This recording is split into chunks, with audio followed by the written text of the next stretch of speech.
Varla Ravinder Reddy fake అకౌంట్లో ID create చేసి social మీడియాలో సీఎం గారు ఫ్యామిలీ వాళ్ళందరి గురించి వ్యక్తిగతంగా విమర్శలు ఇస్తున్నారు. దీని గురించి సునీతమ్మ ఏబిఎన్లో కూర్చొని డిబేట్ చేస్తూ సీఎం గారు ఏం స్పందించట్లేదు, సొంత కాన్ఫిడెన్స్ అన్నారు. ఏంటి అసలు ఎవరు అసలు ఈ స్టోరీ? ఇప్పుడు అన్న మీకు కొంచెం ఒక 2 నిమిషాలు నీట్గా చెప్తాను. వర్ర రవీందర్ రెడ్డి అనే అన్న పులివెందుల కాన్స్టిట్యూన్సీకి సంబంధించిన వ్యక్తి. వైఎస్ఆర్సీపీ సోషల్ మీడియాలో చాలా యాక్టివ్గా పనిచేసే వ్యక్తి. పార్టీలో కూడా చాలా యాక్టివ్గా పనిచేస్తుంటాడు.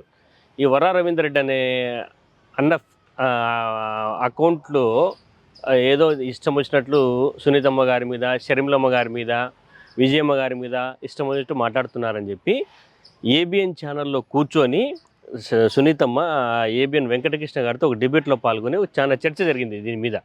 దాని మీద ఏబిఎన్ పేపర్లో, ఏబిఎన్ ఛానల్లో పెద్ద స్క్రోలింగ్స్తో ఈయన మీద వర్ర రవీందర్ రెడ్డి గారి మీద ఇష్టమైనట్టు మాట్లాడాలి, ఆయన క్యారెక్టర్ అసాసినేట్ చేయడాలు ఇష్టం వచ్చినట్టు చేశారు. ఓవరాల్గా ఆయన మళ్ళీ ఈమె కంప్లైంట్ ఇచ్చిన తర్వాత వర్ర రవీందర్ రెడ్డి గారు పులివెందులలో కంప్లైంట్ ఇచ్చి నేను చేయలేదు, దీని మీద ఎంక్వైరీ చేయండి అని చెప్పి కూడా క్లియర్గా చెప్పారు. చెప్పిన తర్వాత 2 రోజుల తర్వాత మళ్ళీ ఎస్పీ గారు కూడా కంప్లైంట్ చేశారు. ఎస్పీ గారు ఓవరాల్గా మొత్తం అంతా కూలంకషంగా చూసి దాని మీద తేలింది ఏంటంటే, వైజాగ్లో పని భూషణ్ అనే ఒక వ్యక్తి 63 సంవత్సరాలు అతనికి, వాళ్ళ కొడుకు చంద్రకిరణ్ అనే ఇద్దరు కలిసి ఈ వర్ర రవీందర్ రెడ్డి గారి పేరు మీద 18 ఫేక్ అకౌంట్లు క్రియేట్ చేసి సునీతమ్మ గారి మీద, షర్మిలమ్మ గారి మీద, విజయమ్మ గారి మీద అసభ్యకరమైన పోస్టులు, అవి మీరు ఎవరు చూసినా కూడా అంత జుగుప్సాకరంగా ఉంటాయి. వాటి పేర్లు కానీ వాటి కథలు కానీ మీరు చూసినారంటే అసలు మానవులు ఎవరైనా చూసినా థూ యాక్థూ అని మూసేట్టుగా ఉండేంత దరిద్రంగా వాళ్ళు పోస్టులు పెట్టి 63 సంవత్సరాల వ్యక్తి వాళ్ళ కొడుకు 23 సంవత్సరాల కొడుకు దరిద్రమైన పోస్టులన్నీ క్రియేట్ చేసి ఇతనికి ఇస్తే ఇతను వాటిలో ఫోకస్ చేసి ఇంత దరిద్రంగా చేస్తున్నారంటే, ఐటీడీపీ నుంచి ఈ చింతకాయల రవి, తర్వాత ఉండవల్లి అనూష అనే అమ్మాయి, వీళ్ళందరూ కలిసి ఈయన మొత్తం 175 నియోజకవర్గాలకి అడ్మిన్గా ఉన్నాడు. ఎవరైతే ఈ మన విజయమ్మ గారి మీద, వీళ్ళందరి మీద పోస్టులు క్రియేట్ చేసిన వ్యక్తి.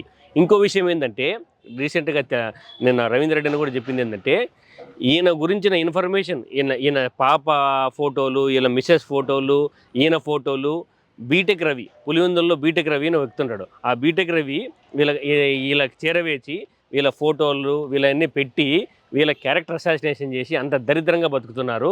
ఇంత నీచంగా ఎందుకు వీళ్ళు చేస్తున్నారో వీళ్ళనే కాదు, ఏబిఎన్ అయినా, టీవీ5 అయినా, ఈనాడైనా ప్రతిరోజు బురద జల్లడము, లేనిది ఆడ ఏం జరగకపోయినా దాన్ని 100 సార్లు వేసి వేసి వేసి వేసి నిజమని చెప్పి ప్రజలకు చెప్పాలనే ఉద్దేశంతో ఉన్నారు. వీళ్ళు ఎట్టి పరిస్థితుల్లో మేము ఓడిపోతామని చెప్పి కన్ఫామ్ అయ్యి ఏం చేయాలనో తెలియక ఇట్లా వర్ర రవీందర్ రెడ్డి అన్న అడ్డం పెట్టుకొని, ఇంకోరిని అడ్డం పెట్టుకొని జగన్మోహన్ రెడ్డి గారి మీద విజయం సాధించాలని చూస్తున్నారు. ఇది ఎట్టి పరిస్థితుల్లో వాళ్ళకు విజయం అనేది దక్కదు. ఈసారి 40 సీట్లు కూడా రావని చెప్పి కన్ఫామ్గా చెప్తున్నాం. మళ్ళీ మేము ఇటువంటి పనికిమాలిన చర్యలకు పాల్పడితే వైసీపీ సోషల్ మీడియా ఊరుకోదు, పోలీసు వాళ్ళు ఎవరు ఊరుకోరు. వీళ్ళ మీద కేసులు వేసి వీళ్ళని ఖచ్చితంగా లోపలికి పంపించే విధంగా మేము గట్టిగా ప్రయత్నం చేస్తాం. ఈ సోషల్ మీడియా, ఐటీడీపీ వాళ్ళ సోషల్ మీడియా అంత దరిద్రమైన సోషల్ మీడియా ప్రపంచంలో ఎక్కడ ఉండదు, ఇంత దరిద్రమైన సోషల్ మీడియా. కాబట్టి వీళ్ళని గట్టిగా ఖండించి ఆల్రెడీ వాళ్ళని ఇద్దరు అరెస్ట్ చేశారు, లోపలేశారు. కాబట్టి సునీతమ్మ మళ్ళీ ఏబిఎన్ ఛానల్కి వచ్చి నేను తప్పుగా అనుకున్నాను, చేసింది వేరే వాళ్ళు, వర్ర రవీందర్ రెడ్డి గారిని క్షమాపణ చెప్పాలా, సీఎం గారు చాలా నన్ను ఏం చేశారో నిజం నాకు చూపించారని చెప్పి సీఎం గారు కూడా క్షమాపణ చెప్పాలని మరి గట్టిగా నేను వాదిస్తున్నాను. అంటే అసలు ఏపీ పాలిటిక్స్ అంతా సినిమా వైపు మళ్ళీ రానున్న 50 రోజులు ఎలక్షన్స్ ఉన్నాయి. మనం చూస్తే యాత్ర, నిన్న చూస్తేనేమో రాజధాని ట్రైళ్ళు, 2 రోజుల్లో పోతే ఇది వ్యూహం అని. ఏంటి అసలు సినిమాలు పాలిటిక్స్ అంతా సినిమాలో వచ్చి మీకు ఫస్ట్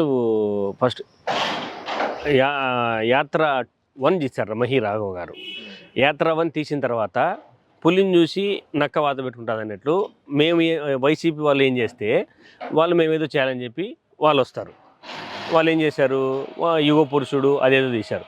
యాత్ర సక్సెస్ అయింది, యుగ పురుషుడు ఫ్లాప్ అయింది, అది అటర్ ఫ్లాప్ అయింది. మళ్ళీ తర్వాత ఏం జరిగింది, యాత్ర 2 తీశారు. యాత్ర 2 తీస్తున్నాడు కదా అని చెప్పి వీళ్ళు రాజధాని ఫైల్స్ అనే సినిమా తీశారు. నిన్ననో ఎప్పుడో రిలీజ్ అయిందంట. రిలీజ్ అయినప్పుడు 26 టికెట్లు బుక్ అయినట్ట, 2600 వచ్చిందంట. దానికి అప్పటికి ఏది రిలీజ్ అయిన రోజు 26 టికెట్లు మాత్రమే ఫస్ట్ షోకి, మొత్తం ఓవరాల్గా బుక్ చూసింది. ఇప్పుడు యాత్ర 2 చాలా సక్సెస్ఫుల్గా జరుగుతుంది, రాజధాని ఫైల్స్లో ఏంది లేదు, అదంతా బూటకము. ఏదో చేయాలని చెప్పి ఇప్పుడు మేము ఏదో చేసినాము వీళ్ళు చేయాలా అనే ఉద్దేశంతో చూస్తున్నారు. వ్యూహాన్ని ఆపాలని చూశారు. వ్యూహం సినిమాలో డిసెంబర్లో రిలీజ్ కావాల్సింది, దాన్ని వీళ్ళు పొడిగించి వర్మ గారికి మెయిల్ చేయాలని చెప్పి ఈ ఫిబ్రవరికి తెచ్చారు. ఉన్న విషయం ఏంటంటే సినిమాలను చూసి ప్రజలు ఓట్లేస్తారనుకోవడం మూర్ఖత్వం. కానీ సినిమాలు ఒక రకంగా ఎడ్యుకేట్ చేయడానికి తీస్తున్నారు. ఎవరు రాఘవ గారైనా ఇంకోరైనా వీళ్ళు ఏదో పోటీ పడి తీయాలని చూస్తున్నారు. దానివల్ల నష్టం వచ్చేది వాళ్ళకే కానీ వైఎస్ఆర్సీపీ పార్టీకి కానీ జగన్మోహన్ రెడ్డి గారికి వచ్చారు.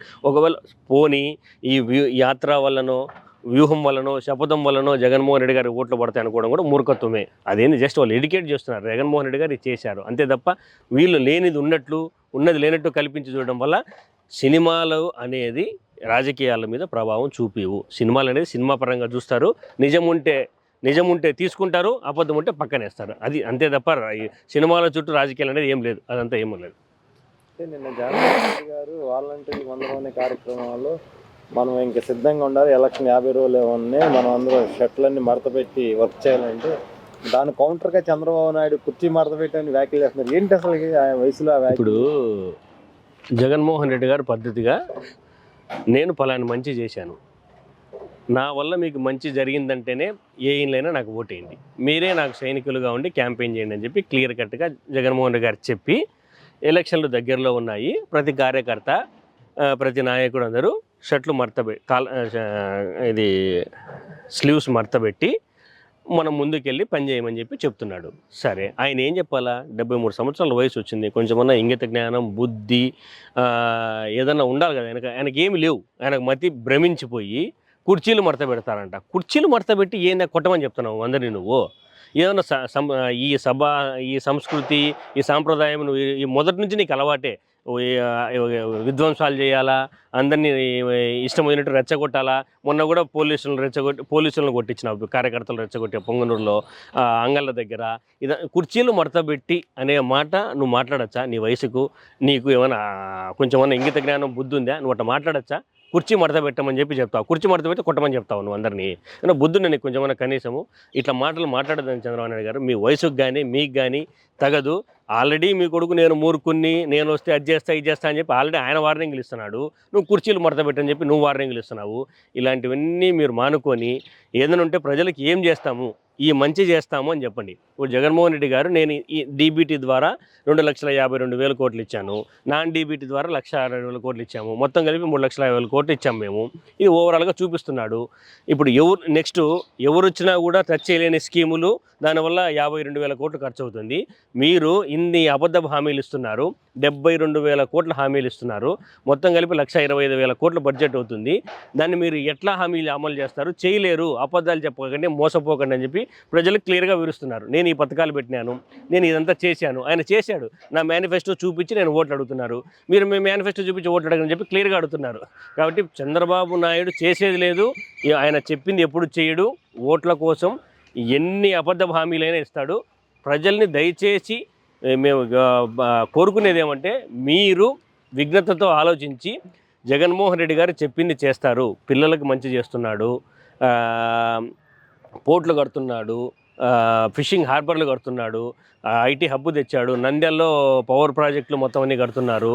ఇవన్నీ చేసుకుంటా సంక్షేమం, చేయూత కానీ, ఆసరా కానీ, అమ్మఒడి కానీ, పిల్లలకు మంచి ఫుడ్ కానీ, స్కూల్స్లో నాణ్యతమైన బ్యాగులు ఇచ్చి అన్ని ఇచ్చి, మంచి బ్లాక్ బోర్డులు ఇచ్చి, బెంచులు ఇచ్చి, ఆర్ఓ ప్యూరిఫైడ్ వాటర్ పెట్టి టోటల్గా అన్ని మంచి పనులు చేస్తున్నాడు. మ్యాక్సిమం రోడ్లు కూడా కొన్ని చోట్ల వేశారు. నెక్స్ట్ వస్తే మిగతా రోడ్లు కూడా పూర్తి చేసాం అని అంటున్నారు. ఎక్కడ అభివృద్ధి ఆగలేదు, ఎక్కడ సంక్షేమం ఆగలేదు. వీళ్ళంతా పచ్చ ఛానల్లో కూర్చొని అదే ఛానల్లో వీళ్ళు ఇదే డిబేట్లు. ఇప్పుడు జగన్మోహన్ రెడ్డి గారు సీఎం అయిన 2 నెలల నుంచే జగన్మోహన్ రెడ్డి గారిని దింపాలనే ఉద్దేశంతో ఈ పచ్చ మీడియా, ఏబిఎన్లో ఫస్ట్ నుంచి అదే 5 మంది ఉంటారు, టీవీ5లో అదే 5 మంది, వాళ్ళు తప్ప ఎవరు ఉండరు.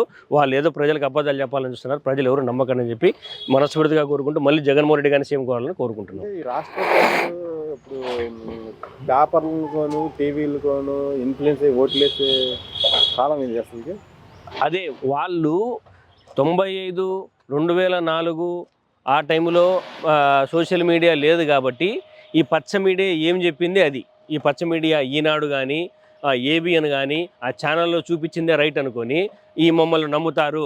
ఇప్పుడు ఇంతకుముందు ఫర్ సపోజ్ జగన్మోహన్ రెడ్డి గారు 1,00,000 కోట్లు తిన్నారు 1,00,000 కోట్లు తిన్నారని చెప్పి వాళ్ళు ఊదరగొట్టి జనాల్ని ఒక నాశనం చేయాలని చూసినారు. ప్లస్ లాస్ట్కి ఏం జరిగింది, జేడి లక్ష్మీనారాయణ గారు కానీ ఇంకోరు కానీ అదంతా లేదు, వీళ్ళు కావాలని చెప్పారని చెప్పి క్లియర్గా చెప్పేసినారు. ఇప్పుడు సోషల్ మీడియా వచ్చింది, మిమ్మల్ని ప్రతి ఒక్క దాంట్లో ఎండగడతారు. మీరు ఎట్టి పరిస్థితుల్లో మీరు అబద్ధాలు చెప్పాలని చూస్తే ప్రజలు మిమ్మల్ని వదలరు. ఈ సోషల్ మీడియాలో ఎన్ఆర్ఐ విభాగంలో చింత ప్రదీప్ అన్న, ప్రభాకర్ అన్న వీళ్ళందరూ సోషల్ మీడియాలో ఫుల్ యాక్టివ్గా మిమ్మల్ని దంచి పడేస్తుంటారు. వాళ్ళు క్లియర్గా చెప్తుంటారు.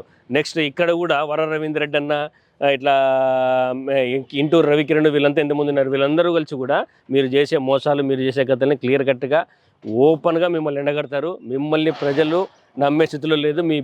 మీరు పేపర్నే 100 రోజులు ఫ్రీగా అమ్ముకుంటున్నారు. 100 రోజులు ఈనాడు పేపర్ని అబద్ధాలతో ఏదో ప్రజల్ని మోసం చేయాలని చెప్పి ఫ్రీగా అమ్ముతున్నారు.